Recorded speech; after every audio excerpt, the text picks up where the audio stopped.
24 वर्ष भितर केबे एभली हे नाही ये अव्यवस्था 24 वर्ष भितर केबे हे नाही आज्ञा। हाँ ताहले 24 वर्ष रे किछि हेनी। अच्छा सुल्लु बाबा तुम बड़े जो दिन द्विपहरे ब्रह्म परिवर्तन करी ब्रह्म विभ्राट करथिलो सेथि पय कोन कहबो। हे श्री जगन्नाथ क्षमा क्षमा क्षमा। हौ हौ हौ ठीक अछि सुल्लु बाबा हमर क्षमा मागिलणी मो।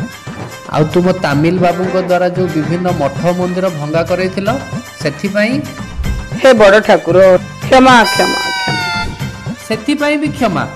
हौ ठीक अछि।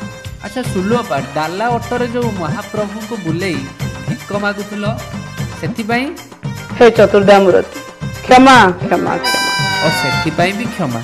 अच्छा तुम सरकार समय जो दला चकटारे जो भक्त माने मरिथिले सेथि पय कोन कहबो। हे चका नयन क्षमा क्षमा। आ महाप्रभु जगन्नाथ जमी भी हड़प करथिलो सेथि पय कोन कहबो। हे चतुर्धामूर्ति क्षमा क्षमा क्षमा और सेथि पय भी क्षमा। अच्छा सबुथिरे तो क्षमा मागुछ ताहले एते गर्व कोन पय। हे गर्भगंजन हे वामन क्षमा क्षमा क्षमा।